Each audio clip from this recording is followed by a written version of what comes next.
Hi, everybody. I'm Jayme Mansfield, and I am the owner of Cowgirl Publishing.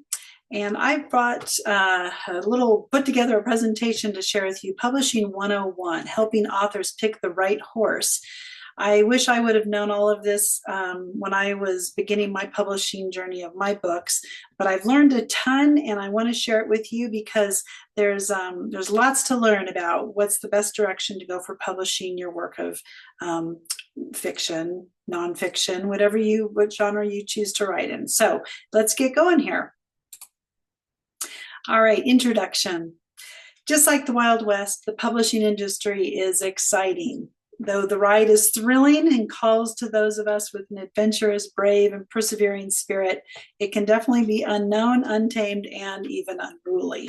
So let's tighten the cinch, set sights on the horizon, and see what horse may be right for you. All right, but first we got to know the territory a little bit here. Only 3% of people who set out to write a novel actually finish a novel. And how that percentage was exactly determined, I don't know, but I've seen it in several places. The odds of getting a book traditionally published is about 1 to 2%. And the average traditionally published book sells around 3,000 copies over its lifetime and less than 500 the first year. A publisher breaks even on a $10,000 advance by selling around 1,000 copies. There's tons of variables in this, but an author earns out on a $10,000 advance by selling more than 5,000 copies.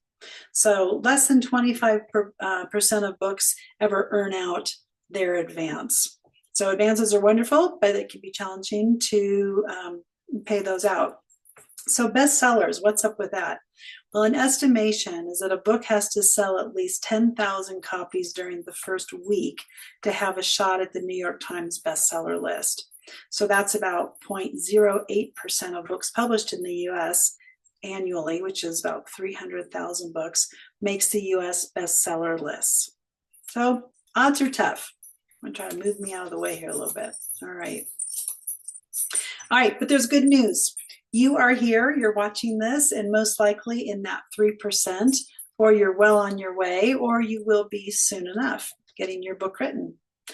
So as good old Richard Bach, the author of Jonathan Livingston Seagull, shared, a professional writer is an amateur who didn't quit. All right, there's 4 types of publishing. Traditional, small independent, subsidy or hybrid or vanity, true independent self-publishing. And I'm going to talk about all 4 of those, the pros and cons, and hopefully you're just going to get a lot of information that you can chew on and decide what's the best route for you. All right, but a friendly disclaimer first, very important. Each of the types of publishing that I'm going to talk about have pros and cons. None are right or wrong. You need to do your research. Every book is different. Every author is different. But do your research because the industry moves like flies on manure. I mean, it is changing all the time. Companies come, companies go. So know what you're getting into. Be informed. I am a self-publishing consultant, and as I mentioned, owner of Cowgirl Publishing. And I'm happy to share more with you later on the website, a free consultation to chat and see what's best for you, or just explain anything in this presentation. But this presentation is really a hawk's view of the landscape of the publishing world, again, to inform you. I do have personal experience with the different types of publishing as a fiction writer and a children's book author, and I'm still in the saddle to tell the tale. So I've survived it all, and I've been there. It's been fun. All right, traditional. Let's get into the types of publishing. For many authors, publishing with a traditional publishing house is a very worthy, credible goal. It's exciting.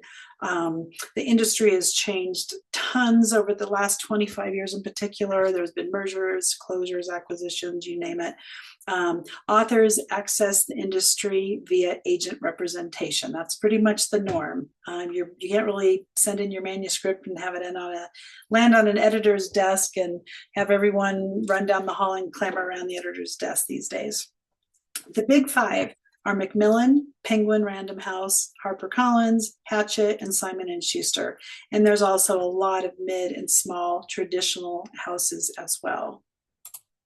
All right, pros and cons. For the pros, the author pays no money up front. You sign a contract and you're publishing your book through a traditional house, and they're covering those costs up front. The agent knows their way around the industry and guides the communication and the contract processes. So you have kind of a ambassador, so to speak, for you. Professional editors, cover and layout designers, and distributors provide each element in the process. So you're working with professionals in the publishing industry. The author receives an advance, usually. It's impressive, and it feels great to have one's writing be acknowledged and worthy of publication. It's an exciting day to get a contract with one of the big publishing houses.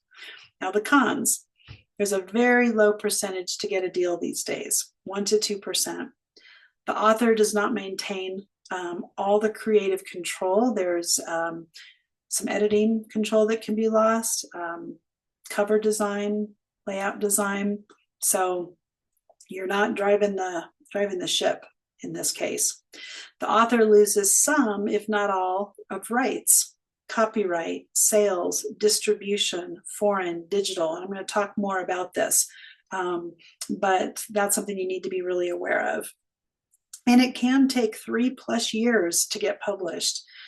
That's acquiring an agent, pitching to an agent, getting an agent representation. Then the agent takes, then you got to get your book to the agent, and they have to believe in it, hopefully, and love it. And then they sell your writing. And then you're put in the publication queue time, and it kind of depends where you land in that. And then the book release. So it's a process. All righty, traditional myths about this area of publishing. Well, the publishing house does all the marketing for the author. Well, no. They provide a detailed marketing plan, sets up book tours, provides advertising, social media content. That's really a myth, perhaps in the olden days. And of course, there are exceptions as well, established and well-known authors, but it's not the norm. You're getting contracted to have your book published, not for them to market your entire book. So again, a lot of gray area in there. Number 2 myth: the author makes lots of money. Well, of course, there's always exceptions again, but in general, an author makes in the range of 6.5% to 8.5% of the wholesale price of each book sold. So to give you an example, if a book retails at $15, times that 55%, which is standard wholesale discount, $8.25 times 7% equals about 60 cents per book to the author, because the publishing house is getting paid, the editors are getting paid, the agent is getting paid. So there are people that hit the bestseller list and their career takes off, or they're building on an existing career. Of course, there's always exceptions, but typically this is what happens. And then the author has to pay back the advance. That's really important to understand. All right, so what about those rights? Let's talk about that a little bit, just to define those. A copyright is the ownership of the creative work itself. So that's usually owned by the author, or it can be the publisher. An example of that would be that the author owns the story. You write a book, you have the copyright to the intellectual property of that book. In some cases, though, the publisher now has those rights. So sales rights, this is just kind of the overview definition, is the permission to sell the work in certain markets or formats. So this is held typically by the publisher or the agent. And this is an example would be the US publisher, say Random House, sells the North American rights. Okay, and then there's the distribution rights, and that's the logistics of making it available for sale. So typically the distributor holds these rights, and that might be Ingram Spark, distributes the book to retailers. Ingram Spark is, the world's largest book distributor. So those are kind of your umbrella definitions of copyright, sales right, distribution rights. But it's important to understand what those are. So here's a scenario in the traditional world. So say an author writes a novel and signs with Penguin Random House. Well, the copyright, usually the author holds that, but sometimes in the contract agreement, it's transferred or assigned to the publisher, something to be aware of. Most modern publishers today simply license the rights rather than own them outright. So again, a little gray area.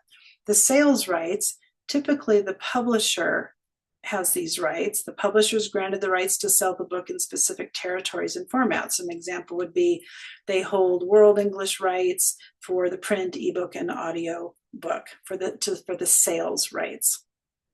The distribution rights, the publisher's distributor. It could be Ingram Spark or Penguin's internal network.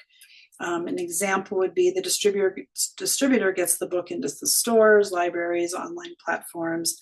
They don't own the content, but they manage the availability and the logistics. So this would be a whole course on itself, but hopefully you're getting kind of a feel for the different types of rights in the publishing world and what it could look like in a traditional publishing sense.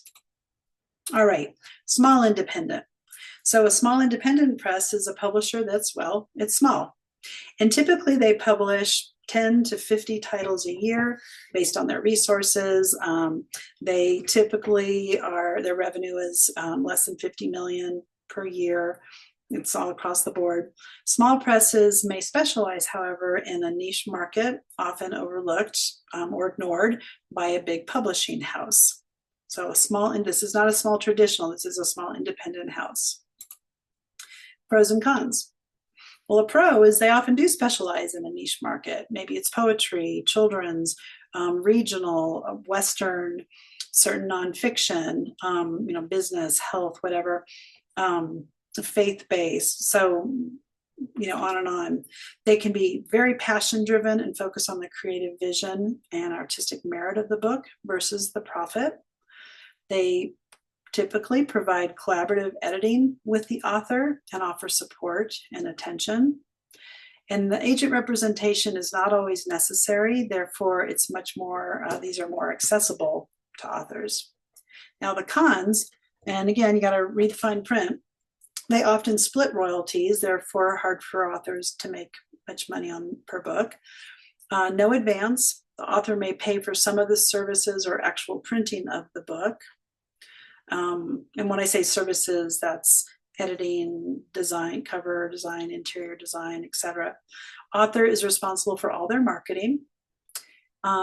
Some of these companies do struggle to exist long-term. It's a very competitive, tough world out there in the publishing realm. So if that would happen, the author may not have the final files for republication. You may have your manuscript in your Word document on your computer, but you may not have the actual publication files. So something to be aware of. That has happened. I have heard the tales. All right. Subsidy, hybrid, vanity. So important note, these companies often come up if you Google search self-publishing, so it can be very confusing. So you really want to understand what these companies are. However, they vary widely in their requirements, their methods, their protocol. The term vanity press is really not as current anymore, and it can really have negative connotations. They kind of got a bad rap for some, maybe not doing business with as much upfront integrity as people would like. So you'll hear the term vanity press. You hear more often now subsidy or hybrid. So they sometimes use templates. So maybe they have 15 or so templates the author can choose from for cover and layout. And some of them hold royalties, some do not.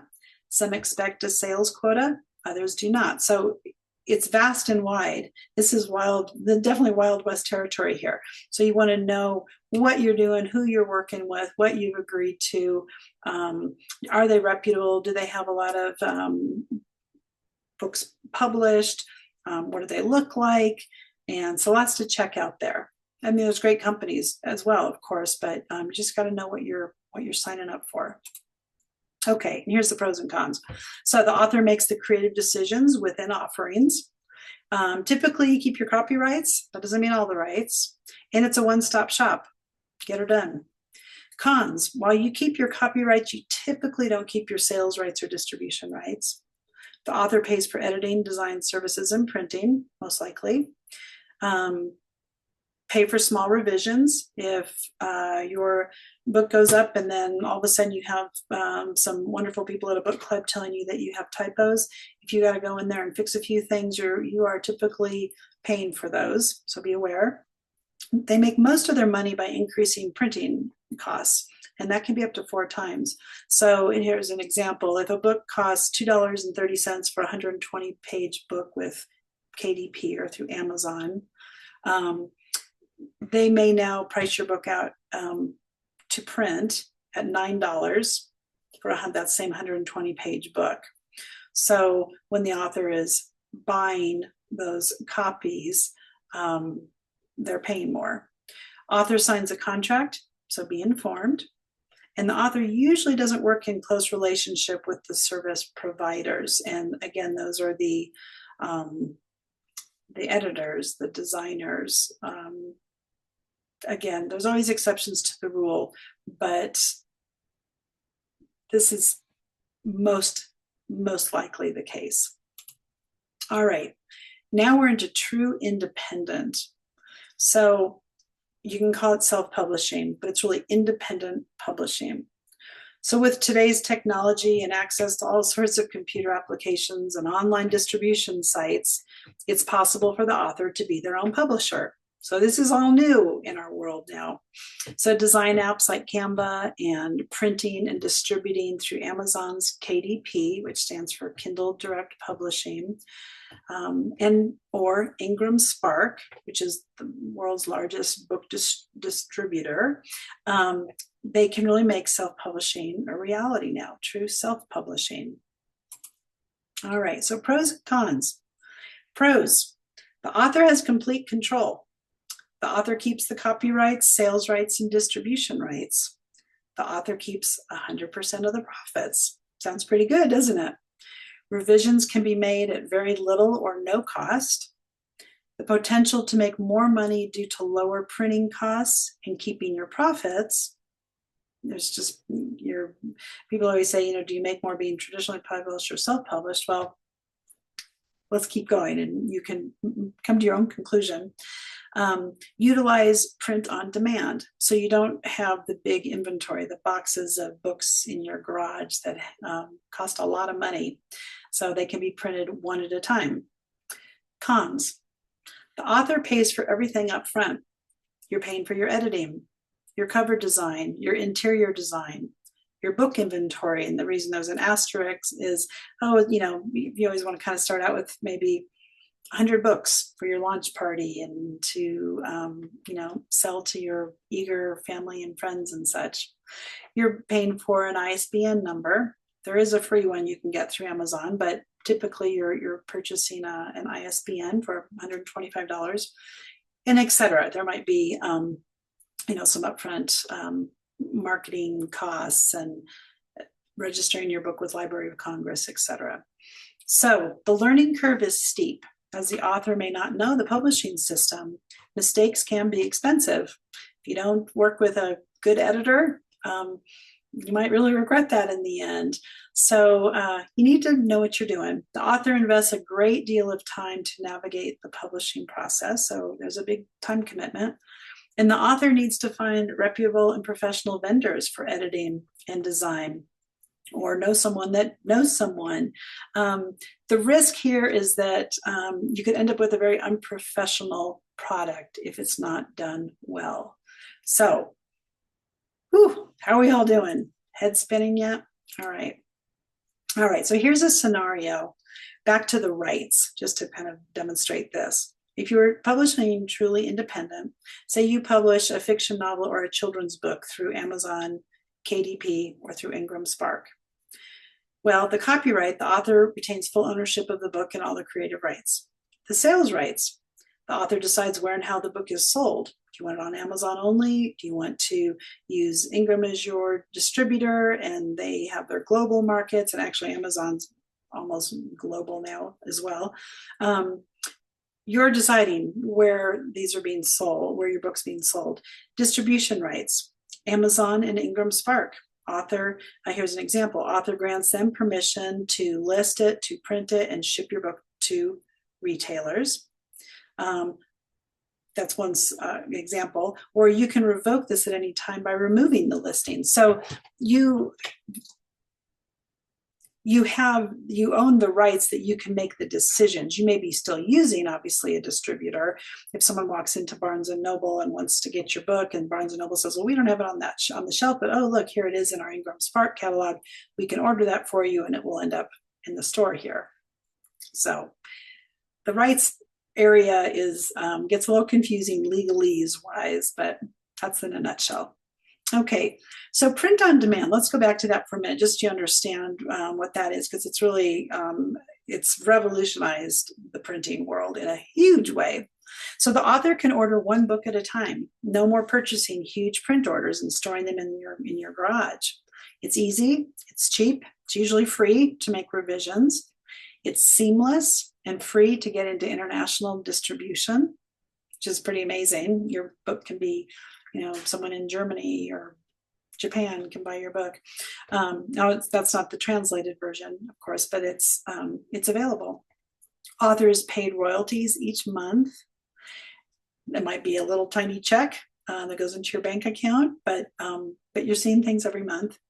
It's very affordable printing costs, and they offer great marketing and promotional tools. So there's KDP and Ingram Spark. You can spend a lot of time on their websites with all kinds of different learnings. Now the cons, there's no bulk discounts. So the price is the same to print your book, whether the order is for 1 or 1,000. Now, because you own the rights, you can take a larger order to an offset printer and get a discount because you own the sales and distribution rights. So say, your book all of a sudden, a group is having a huge convention. They want to gift a book to everyone in attendance. You could take your file over to an offset printer and get a discounted bulk rate discount for printing and print a whole bunch of them. So you have that flexibility. All right, another con, though, the paper choices are cream and white, which that's okay. I don't really know. People are doing a lot of other colors than that, but no fancy covers. And that doesn't mean that the design can't be fancy, but there's no embossing or leather bound covers or things like that. And there are standard trim sizes to choose from. There's about 16 offered. You get into less choices if you want to go hardback. So there's limitations. All right, so a rule of thumb. It takes an average of 500 to 1,500 book sales to make up the investment if the author independently publishes and uses print on demand. Now that's a big range, but this is how it was kind of calculated. This is a mixture of Amazon royalty sales and direct-to-consumer sales, and based on the low and high end of services that you might need to have your book pulled together. So these are things you consider. Would a writing coach benefit the manuscript? Do you have that cost included in your the process of getting your book written and published? What level of editing is necessary? Does it need a developmental edit, a copy line edit, a proof edit? Well, all books need those, but how far can you take the editing process? Editing can be one of the most costly parts of producing a really well-written book. So important. Is the interior design and cover design simple or really complex? Are you publishing a novel that's pretty straightforward, basic, or are you producing a how-to book or a business book with graphics and bullet points and all kinds of sidebars, etc.? Does the author prefer writing solo or partner with a publishing coach that helps you go through all of these steps? So the rule of thumb is a big thumb, but that gives you some things to chew on, hopefully. Okay, let's do there's a lot of text on this, but let's do a little royalties to expect samples. So because this was always kind of this mystery, is how do you figure out what royalties you get? So let's look at a sample based on an 8.5 by a 5.5, 300-page book that retails at $19.95. So let's call it a memoir or a fiction. Okay, and you're publishing this through KDP on Amazon. The cost per book to print is $4.60. That's to make the book, plus 60%, 60 cents shipping, which is kind of this standard little number that we use. You don't get to use your prime shipping, unfortunately, when you're buying your author copies. So let's work with $5.60. Okay, so you author, you sell direct to a consumer for $19.95 at a book club, at a book signing, at your neighbors down the street, or wherever you happen to sell your books. The author profits $14.75. If the customer buys your book on Amazon, the author receives $7.37. And there's an awesome Amazon KDP calculator that converts and tells you your number exactly. So that's a helpful thing to know. And that's based on, again, this price of book. So if a customer buys from a bookstore or any distribution partner, the author royalty is $3.35. So let me explain why. Here's the purchase flow example. Someone walks into Barnes & Noble and wants to buy your book. Well, it's probably not sitting on the shelf. So Barnes & Noble orders from the distributor, who would be Ingram Spark, who sends the order to KDP, and it ends up in your, well, Amazon, or because I'm sorry, your KDP, because you have it listed on Amazon, and then everyone takes their cut along the way. Okay, so that's if someone goes into a bookstore to buy your book. And sometimes we always think, oh, author's dream is to have your books in bookstores, but you can see there's a lot of cuts along the way. Okay, let's look at another sample. So based on now a 6x9, 200-page book retailing at $15, say it's a nonfiction. Well, it's $3.40 to print the book plus the 60 cents shipping, so $4 a book. If you sell directly to a consumer for $15, your profit is $11. If the customer buys from Amazon, the author receives $5.60. The bookstore sale or distribution partner, the royalty is $2.60. So you can kind of see, hopefully, the trail of this. Obviously, your biggest profit is selling it directly to someone, hand to hand, or mail to mail. So ebooks, just a little side note, author receives 70% of the retail value. And this is a really interesting little fact here, that when an ebook is priced $2.99 to $9.99, that is the sweet spot, and an author receives 70% royalty. If you go below that or above those prices, the author receives 35%. So, if you're self-publishing, you can go in and change your what you are offering your ebook at. You can put it lower than that and do some promotional things. But when you're just kind of having your ebook hang out on Amazon, you want it to be priced within that range for the greatest royalty. One little quick side note, sometimes Amazon will lower the price of a paperback. So this has happened many times with my books, that I'll go on and happen to check one of my book listings, and I think, oh, wow, they have it on sale for $7.99. Well, the good news is, and they can do that at their discretion, I can do nothing about that. But the good news is I am still making my royalty on the list price, on the retail list price. So I don't get penalized when Amazon puts the book on sale. So a little fun side note.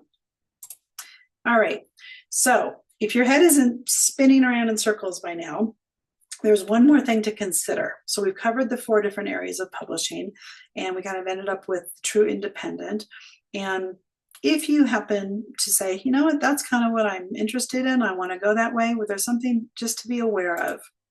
All right, and that is using a publishing consultant. I told you up front that that's what I do with Cowgirl Publishing, but I do want to explain kind of what a publishing consultant does. If you would go that route, and not to toot my own horn by any means, but I want you to be aware of what you would need to look for if you choose to work with a publishing consultant or coach. So the pros are, you got all the pros of the independent publishing, and that was back on a slide a few ago, that you own all your rights and the creative control, etc., and the highest profit, various things.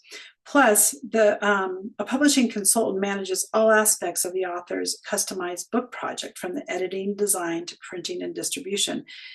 I had no idea what went into books actually coming to life. There's a lot of things behind the scenes that happen, and it's been exciting. My learning curve has been huge, and so it's nice to have someone be able to be with you on this journey and help with all these things. The publishing consultant secures bids and guides the process with the vetted editors and designers. And I'll tell you what, a publishing consultant needs to have really, really good people on his or her team that work with the author directly, because if you don't have those really solid editors, designers, you might as well just close up shop. So the publishing consultant offers marketing and advice and support. It's not a marketing agency that we're doing all the marketing for you, but there's a lot of guidance with how to launch a book, the whole rollout of a book. So that's important. The works in close relationship with the author. I mean, you're like a team with this person to cover all aspects to bring the book to life. There's lots of interaction, a lot of back and forth meetings, Zoom or in person, whatever, to make this all happen. Now, the cons. There's an upfront fee to the consultant. Anyone you work with that's a publishing consultant, to manage and oversee the complete production, distribution, and marketing launch of the book. So, like independent publishing, the author pays for the editing, the cover and interior design directly to the vendor. Usually how they do that is they request half. So if your cover design is $200, they ask for $100 to begin the project, and then $100 upon completion when they send the files over to you. So anyway, that is, it's hard to put it as an exact con, but that's something to be aware of, is there's cost up front. Okay, cost to expect, and this is a big range of things, but I want you to have an idea. So a publishing consultant can range, and this is again a range from $2,500 to $3,500 flat rate up front. A writing coach is typically $65 to $175 an hour, and they can help you get that story to the finish line in an amazing, beautiful way. So you might have an incredible story seed, but I'm just not sure how to get this happening and write this. So writing coaches can really be a wonderful value. Then there's the development and copy line editing. Now, this 4 cents to 6 cents per word, that's only a guideline, because really when a manuscript goes to editors to look at them and provide a proposal, an estimate to the author, and you want to get them from a couple different editors and see where they fall and what they work with your genre, etc. They kind of look at your overall word count and use this as a guideline in their head, but it's not a strict 4 cents to 6 cents per word fee. Now, it's a little different with the final proof edit. Final proof edit, that is a standard range of 1 cent to 3 cents per word. That's like a national norm. And those people are so good at what they do, or they should be good, using the Chicago Manual of Style, and know how to make sure every punctuation and word is spelled correctly, etc. So editing is complex, but is it important. And then layout, interior design. You could do it free. You could get into some software programs and build your own. or it could be 500 to 1,000 for a professional person to lay out your book. Again, it depends how complex it is. Cover design, free. Again, you could come up with something on your own and create that, or you could work with a professional from 150 to 300. All right. And the cover designer does not only the cover, but they also do the full wrap of the book. So, you know, the spine, the back, the whole thing. Ebook conversion. Again, there's ways to do it free or with a professional, $100 to $300. ISBN, you can get a free one on Amazon.